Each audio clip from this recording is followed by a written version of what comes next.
This is Barry Zalma speaking for Claim School Incorporated. Over the last few months, I have produced 80 true crime of insurance fraud videos explaining how insurance fraud is perpetrated, how it is often deterred or defeated, and how it succeeds. Today, in the last of the true crime videos, I'm going to explain how a team of professional insurance adjusters working with special insurance investigative units can deter, if not actually defeat, attempts at insurance fraud. This is because it is needed, and because at the turn of the century, insurers, in a search for profit, decimated their professional claim staff. They laid off experienced personnel and replaced them with young, untrained, and unprepared people. A virtual clerk replaced the old professional claims handler. Process and computers replaced its skill and judgment. Artificial intelligence was used as if it could do a better job of empathizing with a person whose house has been burned or who is sued. It doesn't work. Insurers intentionally forgot that the promises made by an insurance policy are kept only by the professional claims person. A professional claims staff is a cost-effective method to avoid litigation. The professional claims person is an important part of the insurer's defense to litigation against insurers for breach of contract. A staff of claims professionals dedicated to excellence in claims handling are a profit center for an insurance company. Experience establishes that claims professionals resolve more claims for less money without the need for either party to involve counsel. A happy insured or claimant, satisfied with the results of his or her claim, will never sue the insurer. Incompetent or inadequate claims personnel force insureds and claimants to lawyers. Every study performed on claims established that claims with an insured or claimant presented by counsel cost more than those where counsel is not involved. Prompt, effective, and professional claims handling saves money and fulfills the promises made when the insurer sold the policy.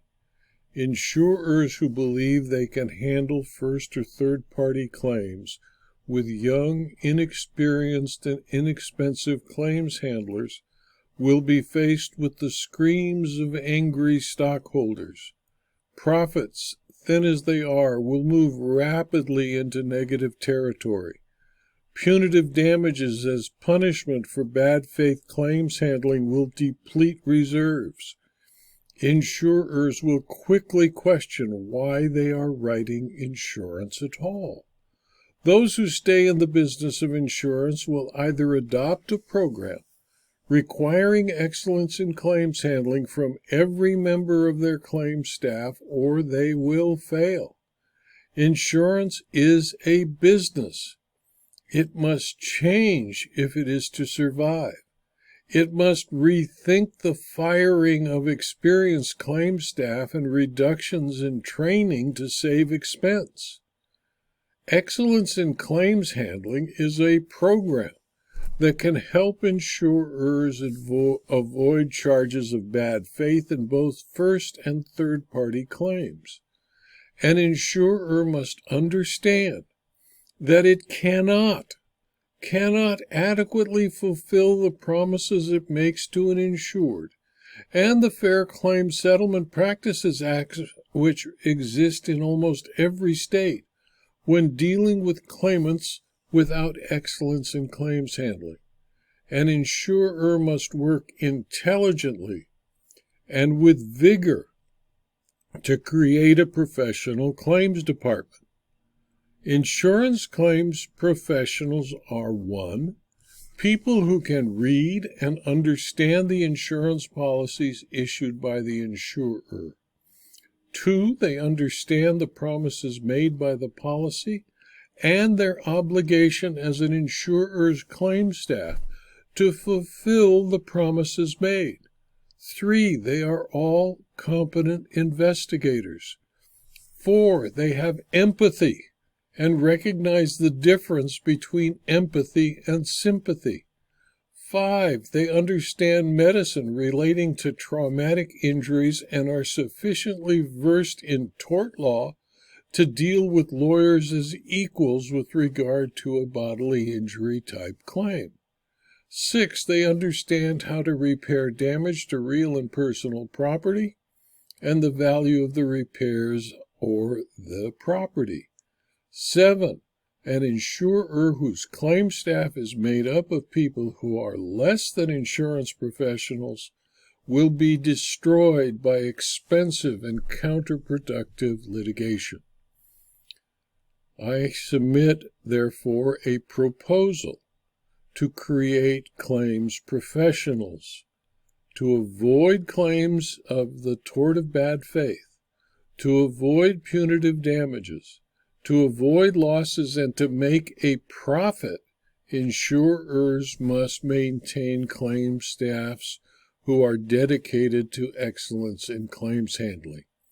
That means they will make every promise made in the policy, and they will be certain that every one of those promises made in every policy is satisfied by the insurers. And they will satisfy it by 1, being an insurer who only hire insurance claims professionals. 2, insurer who train the claims staff to be insurance claims professionals. 3, insurers who require that the claims staff treat every insured with good faith and fair dealing. 4, insurers who demand excellence in claims handling from the claims staff. 5, the insurance industry for the last 25 to 50 years has decimated the number of insurance claims professionals for insurers to hire, so they will put in extra effort to find professional claims personnel. 6, if any experienced claims professional exists in the insurer's staff, the insurer must cherish and nurture them. If none are available, the insurer has no option but to train its people to make them professional, experienced claims handlers. 7, those who treat all insureds and claimants with good faith and fair dealing and provide excellence in claims handling must be honored with increases in earnings and perquisites. And 8, the insurer must immediately eliminate those who do not provide excellence in claims handling from the claims staff. There are sources available to obtain training to create excellence in claims handling. Insurance training is available across the country by correspondence, over the internet, in local colleges and universities, and from law firms that will provide the training as a marketing tool. None of these sources are directed to producing insurance claims professionals, but they do provide the basic background information necessary to begin the process of becoming an insurance claims professional. In that regard, I have created electronic training programs on professional claims handling that are available from Experfy.com and Illumio.com and directly from Claim School Incorporated. An excellence in claims handling program can include a series of web-based lectures supported by text materials like my claims books available at Amazon.com and over the insurance claims library at my website at zalma.com and my website at claimschool.com.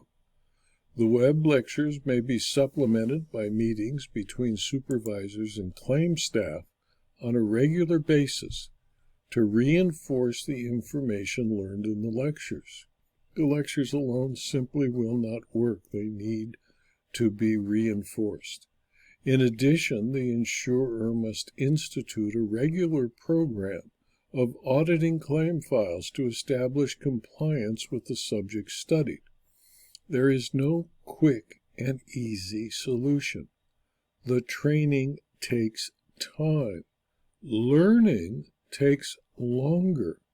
The insurer's management must support and reinforce the training regularly. The Excellence in Claims Handling program requires a minimum of the following. 1. The insurance policy, how to read and understand the contract that is the basis of every adjustment. 2. The formation of the insurance policy. 3. Tort law, including negligence, strict liability in tort, and intentional torts.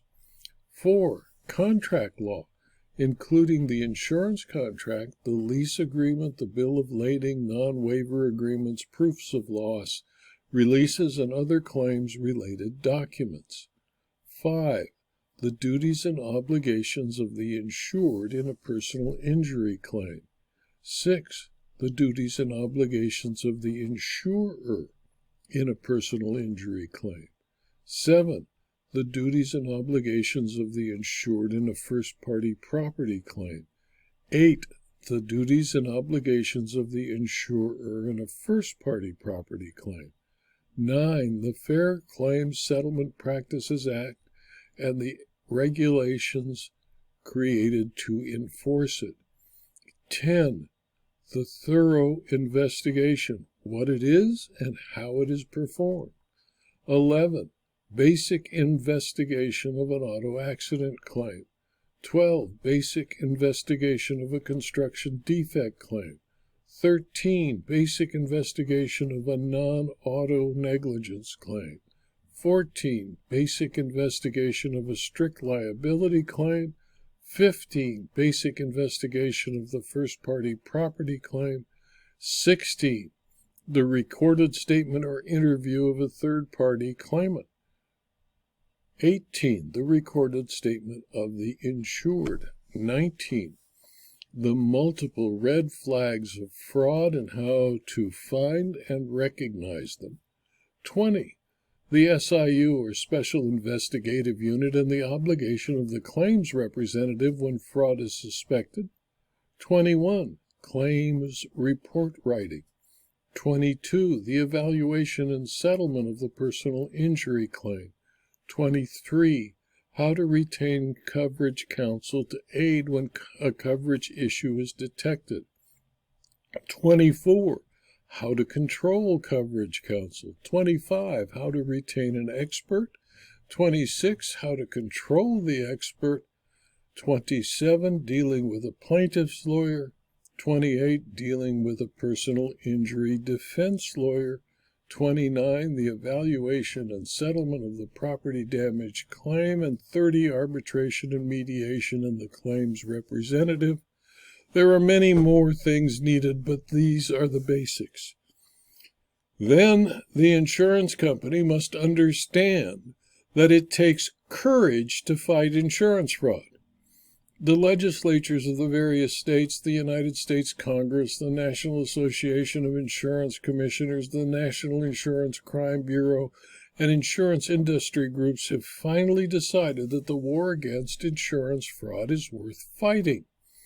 Until the state, the local police agencies, the district attorneys, the United States attorneys, and the attorneys general of various states join in the battle, it will be fought to a stalemate. The insurance industry cannot successfully fight insurance fraud alone. Insurance industry sources estimate insurance fraud varies from lows of $80 billion a year to highs of $300 billion a year. Regardless of which, if any estimate is accurate, the amount of money going to insurance criminals is staggering and approaches no less than 3 to 10% of the premium collected. Every 2 weeks for the last 26 years, Zalma's insurance fraud letter publishes lists of convictions. The major volume of such convictions deal with Medicare and Medicaid fraud. Basic property and casualty fraud convictions are seldom described except when the perpetrator confesses or pleads guilty. Few go to trial. Those who are convicted usually are sentenced to short stays in jail or to home confinement. So, I have a proposal for the insurance industry and how to deal with insurance fraud. Insurance fraud is not a local problem. It is a depletion of the wealth of the entire country. The lawyer for the Department of Insurance of each state is the state attorney general. A special unit could be established in the office of the attorney general, funded with the monies taken from the insurance industry to support the war against insurance fraud with special taxes.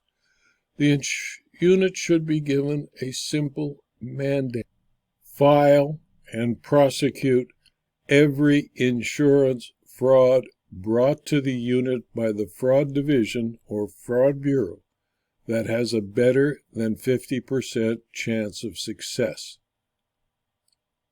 The unit should not concentrate its efforts on major insurance frauds. Those can best be prosecuted by major fraud units already existing in district attorneys' offices and in the offices of the U.S. attorneys. The state's unit should concentrate on prosecuting everyday insurance fraud, the frauds of opportunity that take 90% of the money paid to fraud perpetrators in the range of $5,000 to $50,000. Single counts should be prosecuted. When prosecutors file multiple charges against individual defendants, the case becomes a major action requiring a great deal of time to prosecute. Judges and juries do not want to be involved in a prosecution that takes months to try. If there are multiple counts available, the prosecutor should charge only the one where the evidence of fraud is overwhelming. If the jury finds for the defendant, the prosecutor can always charge the next count continuously until the statute of limitations runs. If all available are charged in one case, the prosecutor will offend the judge and jury, and the defendant will get mercy from the jury. Overcharging prosecution is as bad as not charging at all. Teeth must be put in the posters that say commit insurance fraud and go to jail. Departments of insurance are receiving reports from insurers of thousands of potential fraudulent claims a month. They do not have the staff, the ability, or the desire to investigate and prosecute every case brought to them. If only 5% of those claims are investigated and prosecuted to conviction, the deterrent effect will be enormous. The Department of Insurance should issue a press release concerning every arrest and conviction. Newspapers should report daily that insurance criminals have been arrested and are going to jail, or were convicted and are going to jail. Jail sentences should be made mandatory and remove from local judges the right to grant convicted felons probation and restitution only. Sentences across the state must be consistent and true punishment. I have seen such inconsistency where cases after conviction the criminals received sentences that ranged from 24 hours to 24 years. It is not enough for the state to say that the insurance companies must investigate and work to fight fraud. The state must also aggressively and vigorously fight insurance fraud. They're the police. Insurance company personnel are not sworn officers of the law.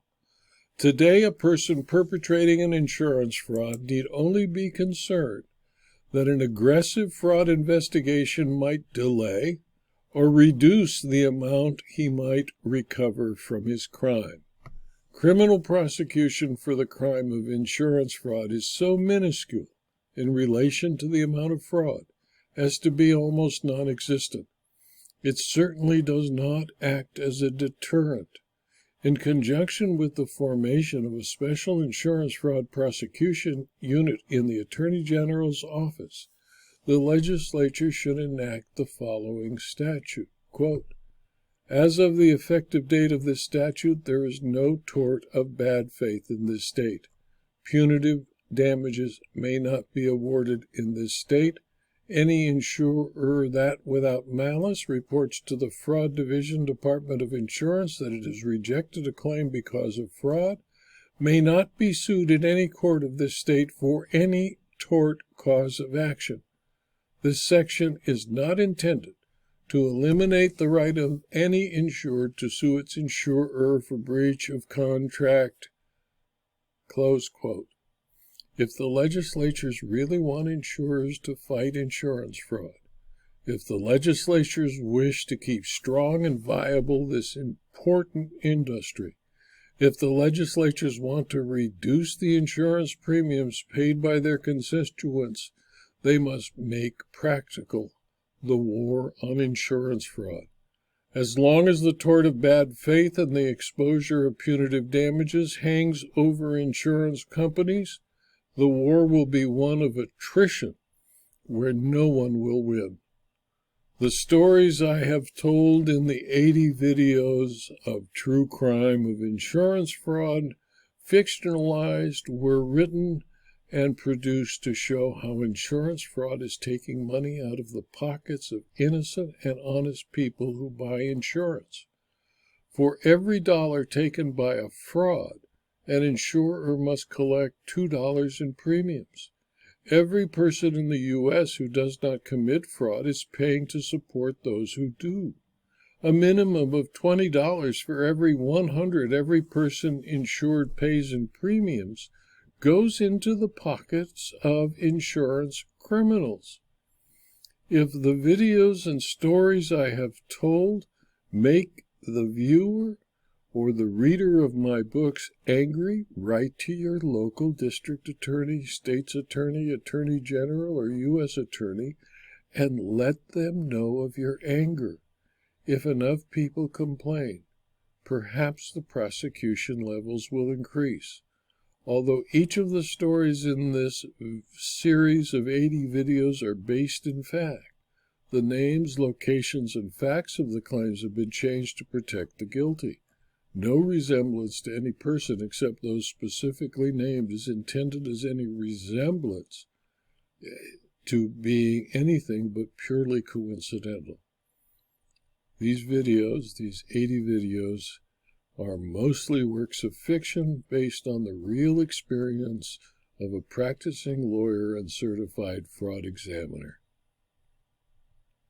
If you found this video to be useful or interesting, please consider my book, Insurance Fraud Cost Everyone, or the 2-volume treatise, Insurance Fraud 2nd Edition, all of which are available as Kindle books and paperbacks, and as hardcovers.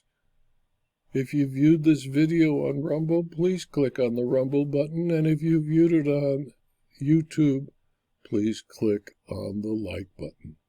Thank you for your attention.